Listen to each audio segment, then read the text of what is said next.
बंधुगण, एक यह विषय था और दूसरा विषय भी उतना ही संगीन है और दूसरे विषय को जरा तफसील से मैं रखूंगा ताकि आप सब इसे पूरी तरीके से समझ सकेंगे। ये केजरीवाल जी और ये मनीष सिसोदिया जी जो हैं दिल्ली में, ये जिस प्रकार से प्रेस कॉन्फ्रेंस करते हैं और जिस प्रकार से कहानी के माध्यम से झूठ को सच बनाने की कोशिश करते हैं, ये हम सब जानते हैं। अभी चंद दिनों पहले केजरीवाल जी ने कहा कि मनीष सिसोदिया जी को क्लीन चिट मिल गया है और ये जो एक्साइज पॉलिसी वाला घोटाला है, ये कोई घोटाला नहीं है, क्योंकि सीबीआई ने और ईडी ने मनीष सिसोदिया जी के ऊपर किसी प्रकार का कोई चार्जशीट नहीं किया है। मैं अब 5 मिनट लूंगा और मगर पूरी तरह से ये जो झूठ अरविंद केजरीवाल जी और मनीष सिसोदिया जी बोल रहे हैं उसको यहाँ पर पर्दाफाश करूँगा और बिल्कुल बताऊँगा कि क्यों ये झूठ है। और आने वाले समय पर गाज क्यों मनीष सिसोदिया जी पे गिरेगी, ये मैं बीजेपी के प्रवक्ता के नाते नहीं बोल रहा। जो एक्साइज पॉलिसी को स्टडी किया हुआ है, जिस व्यक्ति ने और जिन लोगों ने एक्साइज पॉलिसी को करीब से देखा है, उनके मन में किसी प्रकार का डाउट या संशय नहीं है कि गाज तो मनीष सिसोदिया जी जो कि एक्साइज मिनिस्टर रहे हैं और जिनके तत्वावधान में, जिनके गाइडेंस में ये पॉलिसी बनी है, गाज तो गिरेगा ही गिरेगा और वो कानून के आगे पेश होंगे ही होंगे। ऐसा क्यों है इसके विषय में बहुत डिटेल में मैं नहीं जाऊंगा, मगर कुछ आज खुलासा करूंगा। पहले भी बीजेपी ने ये प्रेस कॉन्फ्रेंस किया था, कई प्रेस कॉन्फ्रेंस किए हैं। आप जानते हैं कि ये 32 पेज का एक रिमांड नोट है।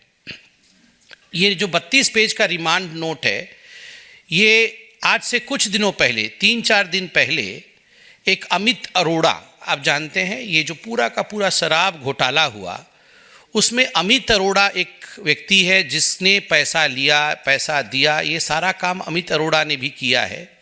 तो इस अमित अरोड़ा की गिरफ्तारी हुई थी और गिरफ्तारी के बाद हमें अमित अरोड़ा का रिमांड क्यों चाहिए, तो ईडी ने कोर्ट में ये सारा डॉक्यूमेंट रखा था कि क्यों चाहिए।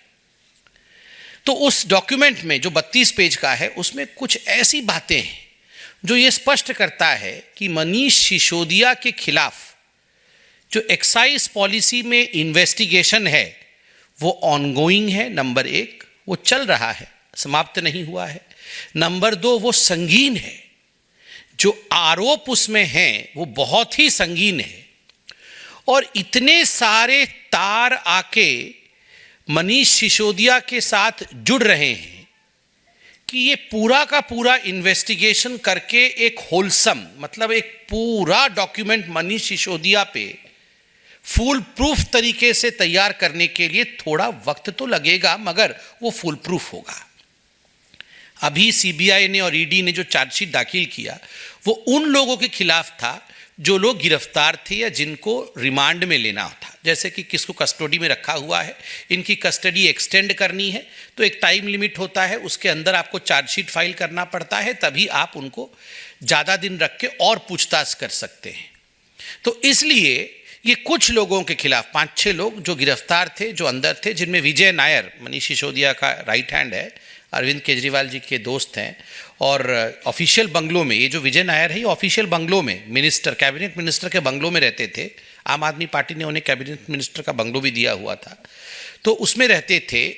ये लोग सब गिरफ्तार थे, तो चार्जशीट में इन लोगों का नाम है। इन सबके तार मनीष सिसोदिया से जुड़ रहे हैं। इसमें कुछ तथ्य मैं आपके सामने रखूंगा। देखिए, एक तो मैंने जो बार बार कहा आपको कि मनीष सिसोदिया जी इससे छूट नहीं सकते हैं, वो इसलिए कह रहा हूं क्योंकि इन्वेस्टिगेशन ऑनगोइंग है। आप इसमें 2-3 बातें मैं मार्क करूंगा, आप इसको याद रखिएगा। पहला, मैं कुछ तारीख बताऊंगा, पत्रकार सामने लिख रहे हैं, वो तारीख जरा आप लिख लेंगे क्योंकि ईजी रहेगा।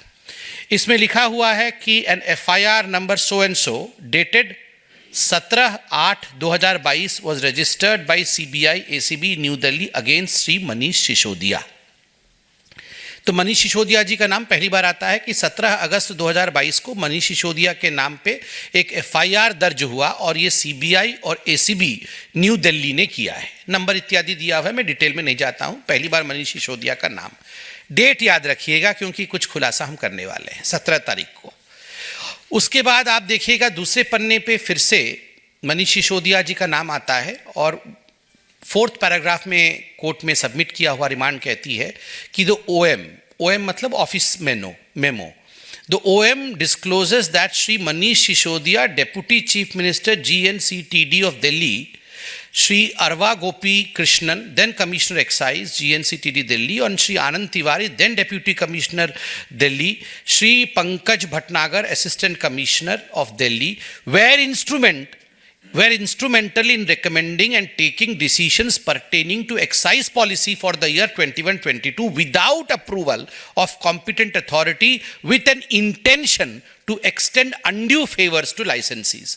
तो मनीष सिसोदिया का नाम नंबर 1 पे आता है, बाकी कुछ लोगों का नाम आता है कि ये वो लोग हैं जिन्होंने 21-22 में एक ऐसा एक्साइज पॉलिसी तैयार किया जिसमें अनड्यू बेनिफिट कुछ लोगों को मिल सके, उसके लिए एक षड्यंत्र रचा गया। तो इस कस्टडी नोट में भी मनीष सिसोदिया जी का नाम मौजूद है।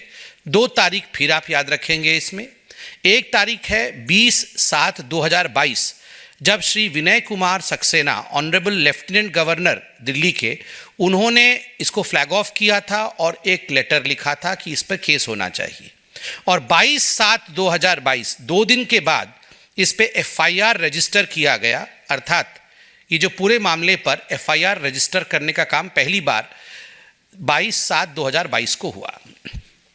तीसरी बार इसमें मनीष सिसोदिया जी का नाम आता है, दूसरे पेज में ही आता है। इसमें लिखा जाता है, बहुत लोगों का नाम है और आगे आता है, these people are close associates of Shri Manish Sisodia and actively involved in managing and diverting the undue pecuniary advantages collected from liquor licensees to accused public servants। इसमें अमित अरोड़ा का भी नाम है, दिनेश अरोड़ा का नाम है, अर्जुन पांडे का नाम है। ये सारे लोग ये पैसा इकट्ठा करते थे और पैसा इकट्ठा करने के बाद ये आगे इस पैसा को बढ़ाते थे और इस पूरे प्रकरण में मनीष सिसोदिया जी का एक बहुत बड़ा हाथ था क्योंकि ये सारे लोग मनीष सिसोदिया के क्लोज लोग हैं। ये भी आप कस्टडी नोट में देख सकते हैं। फिर एक तीसरे पन्ने पर आता है कि it is revealed that the Delhi excise policy was a device created by the leaders of आम आदमी पार्टी। ये एक डिवाइस था जो लीडर्स ऑफ आम आदमी पार्टी ने क्रिएट किया था टू रिसीव किकबैक्स लेने के लिए, घूस लेने के लिए और पैसे पाने के लिए एक डिवाइस क्रिएट किया था। तो ये लीडर्स कौन है मैं भविष्य में बताऊंगा आपको। अब आप आगे देख सकते हैं, इसमें आता है GOM, ये पेज नंबर 5 में है कि ग्रुप ऑफ मिनिस्टर्स।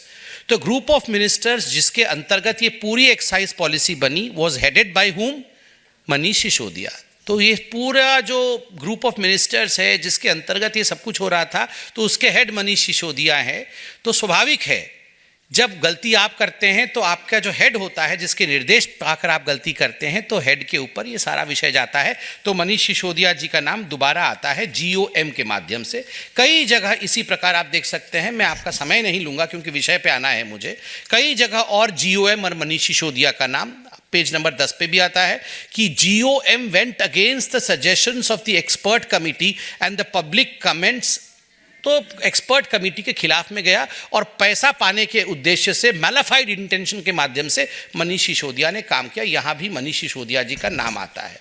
आगे भी पेज नंबर 12 में मनीष सिसोदिया जी का नाम आता है कि पहले कैसे केवल 2% दिया जाता था कमीशन, मनीष सिसोदिया जी के कहने पर 12% कमीशन दिया जाने लगा और इसका एक बड़ा चंक जो है ये 6% घूस के रूप में आम आदमी पार्टी को ही और मनीष सिसोदिया जी के कहने पर यह होता था। यह भी कस्टडी नोट में मेंशन्ड है।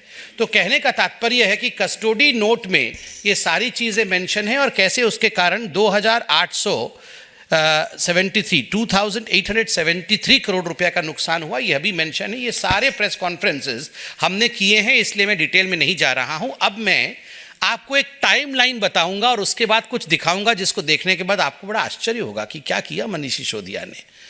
टाइमलाइन आप नोट करिए। ये जो एक्सपर्ट कमिटी है वो बनती है 4 सितंबर 2020 को, कैसा होना चाहिए एक्साइज पॉलिसी।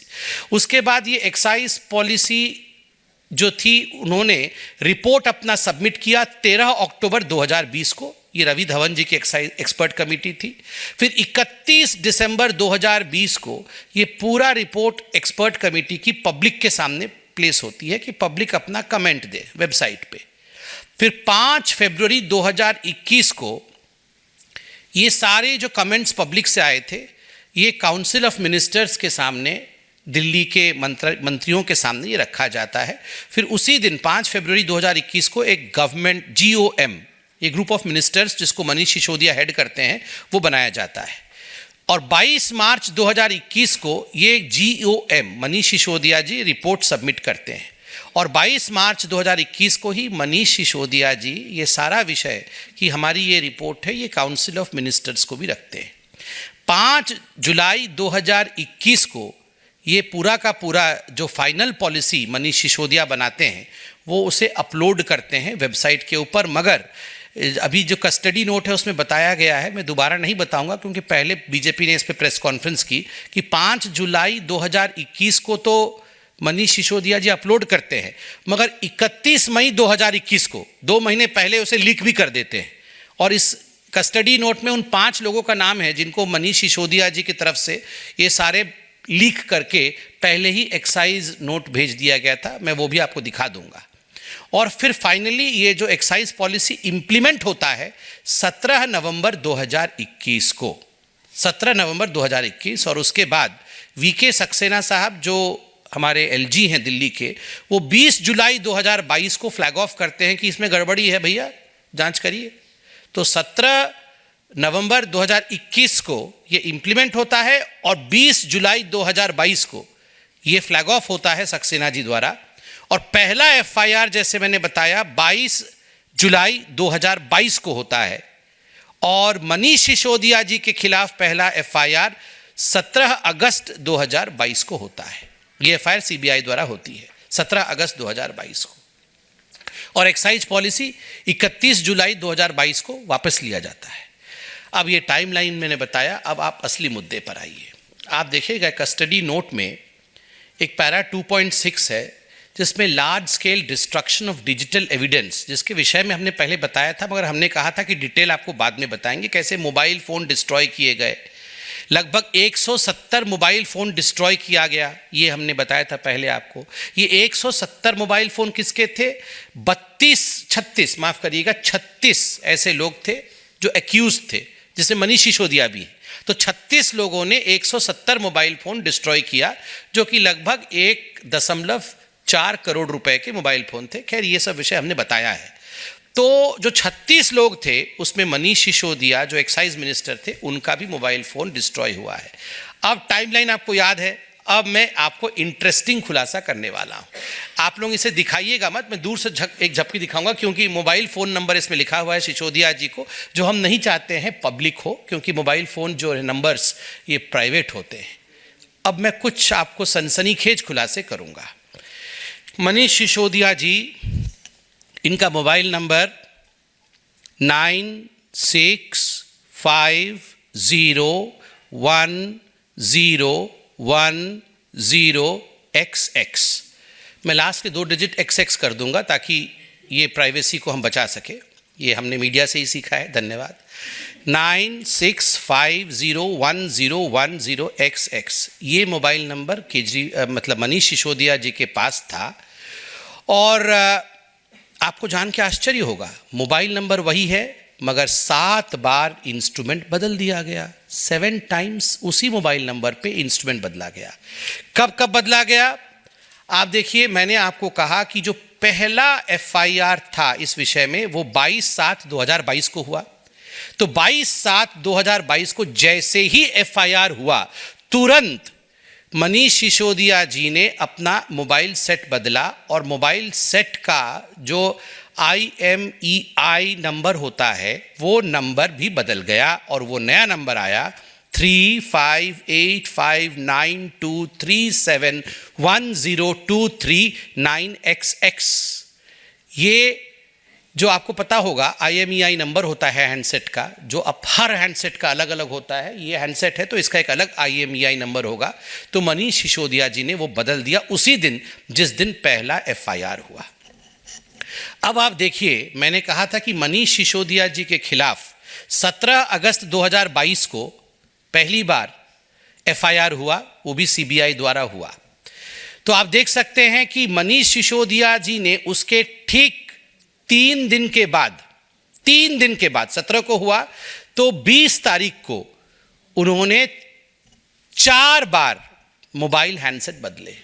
20 तारीख को मनीष सिसोदिया जी 4 बार मोबाइल हैंडसेट बदलते हैं, और उस समय उनका मोबाइल नंबर कोई अलग मोबाइल नंबर था। वो नंबर भी हम आपको बताते हैं, 87509020XX 87509020XX।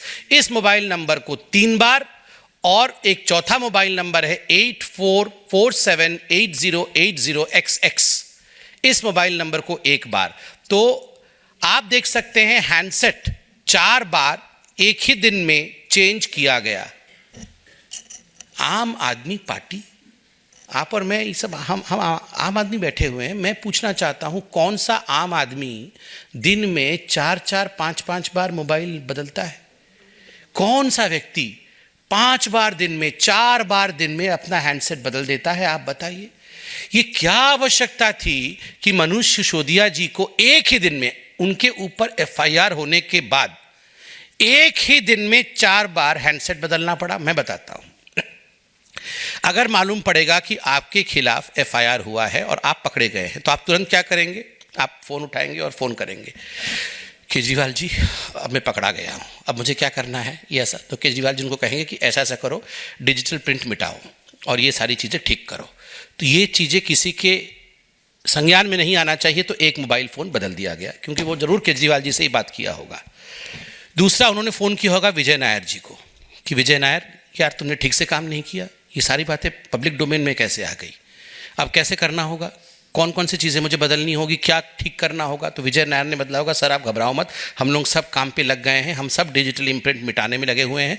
जितने भी ये जो मैन्युफैक्चरर्स थे उनको भी हमने बोल दिया है कि आप फ़ोन बदल लो और सारा डिजिटल एविडेंस मिटा दो, और आप इस मेरे से बात करने के बाद इसको डिस्ट्रॉय कर देना, तुरंत आप नया हैंडसेट लो। तुरंत विजय नायर से बात हुई, उन्होंने डिस्ट्रॉय किया। उसके बाद आपने स्टिंग ऑपरेशन में देखा होगा, अमित अरोड़ा, दिनेश अरोड़ा और मारवा जी, सनी मारवा, इनका सबका स्टिंग ऑपरेशन आया था। अब मुझे नहीं पता, मगर हो सकता है कि उन्होंने बात किया होगा अमित अरोड़ा से, भैया देखो अपना चुप रहना, तुमको भविष्य में कुछ करेंगे। सनी मारवा जी देखो तुम अभी इस पर कुछ मत बोलना, हम सब मैनेज कर रहे हैं। ये 4 बात करके उन्होंने चारों हैंडसेट डिस्ट्रॉय किए होंगे। केवल इतना ही नहीं है, आप देख सकते हैं कि 12/9/2022, 14/10/2021, 5/9/2022, 5 सितंबर 2022, 7 सितंबर 2022, 12 सितंबर 2022, 6 जून 2022 और 19 सितंबर 2022। इतनी बार मनीष सिसोदिया जी ने अपने फ़ोन का हैंडसेट बदला है। मैंने तो केवल एक दिन का उदाहरण दिया, मगर ये 4 फ़ोन नंबर लिए उन्होंने, और 4 फ़ोन नंबर के साथ 7 + 1 8 9 10 11 12 13 14 हैंडसेट मनीष सिसोदिया जी ने 2-3 महीने के अंदर बदल डाले। 14 हैंडसेट। और केवल मनीष सिसोदिया जी नहीं, कैलाश गहलोत जी ने भी, उनका नंबर है 98100736XX। कैलाश गहलोत जी GOM के सदस्य थे, जो GOM बनी थी उसमें मनीष सिसोदिया जी नंबर 1 पे, तो नंबर 2 पे कैलाश गहलोत जी। उन्होंने भी तुरंत 24/7/2022, 29/3/2022 3 बार हैंडसेट बदले हैं। सनी मारवा ने 7 बार हैंडसेट बदले हैं। कुलविंदर मारवा ने 3 बार हैंडसेट बदले हैं। विजय नायर जिसका नंबर है 85918226XX, इसने भी कम से कम 10-12 बार हैंडसेट बदले हैं। बृंदापाल सिंह ने हैंडसेट 3 बार बदला है। अमन धल ने 4 बार बदला है। समीर महिंद्रू ने 4 बार बदला है। नितिन कपूर ने 3 बार बदला है। गीतिका महिंद्रू ने 2 बार बदला है। विभूति शर्मा ने 5 बार बदला है। विनोद चौहान ने 6 बार बदला है। अमित अरोड़ा जो अरेस्ट हुआ है, जिसके विषय में अभी हम बता रहे थे, ये रिमांड नोट उसी पे है, कुल मिलाकर के 5, 6, 7, 8, 9, 10, 11 बार उसने बदले हैं 4 मोबाइल नंबर के साथ। साहिल अरोड़ा ने 4 बार बदला है, सुरजन रेड्डी ने 3 बार बदला है, दीप मल्होत्रा ने 2 बार बदला है, बाकी नाम मैं नहीं पढ़ रहा हूं। इस प्रकार से 36, मैंने आपको शुरू में बताया था 36 ऐसे लोग हैं जिनके यहाँ मोबाइल नंबर है। मैं अच्छे से नहीं दिखा रहा हूं ताकि मोबाइल नंबर आप ना नोट कर लें। 36 ऐसे लोग हैं जिन्होंने मोबाइल हैंडसेट रह रह करके एक दिन में कई कई बार बदले। आप जो हिंदी पिक्चर में देखते थे ना कि ये जो गलत काम करने वाले लोग होते थे, मैंने कई हिंदी पिक्चरों में देखा, तुरंत एक रैंसम कॉल करते थे, 10 करोड़ रुपए पहुंच जाने चाहिए, 100 करोड़ रुपए पहुंच जाने चाहिए, तुरंत चिप निकाल करके तोड़ देते थे और फ़ोन को फेंक देते थे डस्टबिन में। ये केवल मूवीज़ की बात नहीं है, ये मूवी में होती हो ऐसी बात नहीं। जो हमने मूवीज़ में देखा था विलियन जो करता है, ठीक उसी प्रकार से मनीष सिसोदिया जी ने अपने मोबाइल के साथ किया है। मैंने नंबर डिस्क्लोज नहीं किया है, मगर XX करते हुए जो इन्होंने घिनौना हरकत किया हुआ है वो आपके सामने मैंने पूरा का पूरा रखा है। और आपको मैंने कहा था कि मनीष सिसोदिया जी ने लीक भी किया है। ये देखिए व्हाट्सएप की चैट यहाँ पर है, एक्साइज पॉलिसी को किस तरह से लीक किया गया। डिस्ट्रॉय करने के बावजूद भी जो हमारे फोर्सेस हैं, जो हमारे इन्वेस्टिगेटिव अथॉरिटीज़ हैं, उन्होंने ये रिट्रीव किया है। तो कुल मिलाकर के आज मैं, जहाँ तक मनीष सिसोदिया जी का सवाल है, मैं कंक्लूड करूँगा पीसी को इतना कहते हुए कि ये तो शुरुआत है। मनीष सिसोदिया जी का दिल्ली एक्साइज पॉलिसी में इतना बड़ा हाथ है कि केवल हाथ ही नहीं है, सर भी है, हाथ भी है, पैर भी है, और पैसा उनके उधर में गया है तो पूरा शरीर इन्वॉल्व है। He is not just neck deep, he is completely into the corruption of Delhi excise policy, and that's the reason as to why some amount of time has lapsed into investigation. जब पूरी तरह से आप संलिप्त होते हो और इतने तार होते हैं कि वो तार नहीं वो सर्किट होता है, तो स्वाभाविक रूप से उसके इन्वेस्टिगेशन में और उसके एंड तक पहुंचने में वक्त लगता है। ये वेंडेटा की कोई पॉलिटिक्स नहीं है, this is not politics of vendetta, this is investigation of finality. ये जांच है एक नतीजे तक पहुंचने का, और जो लगभग 3000 करोड़ रुपए जनता जनार्दन का बर्बाद हुआ है उसे रिकवर करने का और जनता को न्याय दिलाने का। इसलिए ये जो केजरीवाल जी और मनीष सिसोदिया जी कहते हैं घर से कुछ नहीं मिला, सीबीआई ने और ईडी ने हमें क्लीन चिट दिया है, ये क्लीन चिट नहीं है। ये ध्यान से देखिए Kejriwal ji, this is not clean chit, this is not a single chit, this has 32 pages, इसमें 32 पन्ने हैं और 32 पन्ने पर मनीष सिसोदिया जी के उंगली के निशान हैं, क्राइम के निशान हैं, भ्रष्टाचार के निशान हैं, सबूत है, और कोई भी शक्ति मनीष सिसोदिया जी को बचा नहीं सकती है क्योंकि उन्होंने भ्रष्टाचार किया है, और भ्रष्टाचार से, हिंदुस्तान के कानून से कोई नहीं भाग सकता है। इतना कह के मैं अपने वक्तव्य को विराम दूंगा। कोई प्रश्न हो तो अवश्य पूछें।